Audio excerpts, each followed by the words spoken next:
What's going on, YouTube? Welcome back to another video. Go ahead, hit that like button. Please subscribe to the channel, show your support. We really appreciate all the support that you guys give us. So today I wanted to really take a look at the Galaxy Z Fold 3 and really try to answer some questions about whether or not it can replace your tablet. And actually, with this being considered a phablet, technically this is an all-in-one device. I know it is pretty expensive, but there are so many deals available to make this a little more affordable, including the better deal that I found through T-Mobile, that they actually gave you $1,000 worth of a trade-in from a lot of different phones. So it's really up to you as far as where you would want to purchase this device from, whether it's through Samsung, through Best Buy, through your carrier, but there are tons of deals available if you really want to get this device. Now, to answer the question right off the top here, can it replace your tablet? And my answer, in my opinion, is yes. Okay, one of my favorite tablets of all time outside of the iPad has always been the Galaxy Tab S6, which had the Super AMOLED panel, tremendous speakers. It was nice and thin. And the perfect device for me would be a Tab S6 that just folds in half to make it a little more portable, where you can kind of put it, like in a smaller bag or maybe even in your pocket. But one thing that it really did lack is the 120 hertz display, which a lot of devices have nowadays, especially the iPad Pro, which is one of my favorite devices of all time. I still got the 2018 one going real strong over here. But that's where this Z Fold 3 kind of comes into play. So they have really improved this device over the last couple of generations. It now has an IP rating, so I'm not really worried about it getting wet. No dust resistance just yet, but I'm sure that's to come next. But the form factor is really, really nice on this device. Really fast fingerprint reader, amazing screen. In my opinion, I believe Samsung makes the best screens on the market. Obviously, they make them for other companies, including Apple. Nice, vivid screen, 120 hertz. With this being a 7.6 inch display when it's unfolded. Very, very nice. So unfolded, I really think it comes close to a normal tablet size, because I know a lot of people like the iPad mini, which within itself isn't cheap. But this gives you pretty close to iPad mini size, yet it can fold and be portable, put in your pocket, have 5G available. So I've been blessed to have a free line through T-Mobile where I'm only just paying for the device itself. So I do carry two phones. So I know there are a lot of people out there that carry two or maybe even more phones. But when you have that kind of luxury, you can pick up a device like this, and it's basically a tablet on the go. The speakers are phenomenal on this device. That is something else that, to me, helps replace something like a Tab S6 or even a Tab S7. It does have the S Pen input now, or two different options where you can get the S Pen Fold Edition as well as the S Pen Pro. Hit me up in the comments if you guys want me to do a video kind of showing off the Fold Edition S Pen. So I'd be glad to do that for you guys. So really good pen input there. But just having this wider canvas is so amazing to me. Now, it makes everything a little bit better. So, for example, when I go into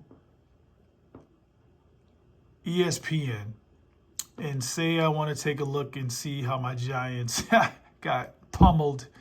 That was a pretty bad game. I just love the layout. If you take a look here, usually on a regular phone, if you go into the box score, you get to choose one team at a time to look at the stats. with this wider display, I'm able to look at the stats and compare for both teams. I know that's something small, but that's such a huge advantage for somebody like me that's really into sports, really into stats, and just taking a look at things side by side because we have such a wide canvas. Even using the internet, I know the Samsung internet app hasn't always been the best, but it has been vastly improved where you can have extensions, you can do like the pop-up blockers, things like that. And it gives you a really nice experience that you can see here compared to my iPad Pro. You do get a nice wide canvas where you can view a lot of content, view a lot of the sales that are going on right now. And you're not really struggling like you would on a normal slab of a phone. So I really love that about this device. So gives you a lot more content that you can view. Now, they do have a lot of things that they're working on as far as apps taking on the right aspect ratio and things like that. So I love that Samsung keeps this thing up to date. They're always releasing updates for the One UI, including this thing called Labs. So let me see if I can get to it really quickly here.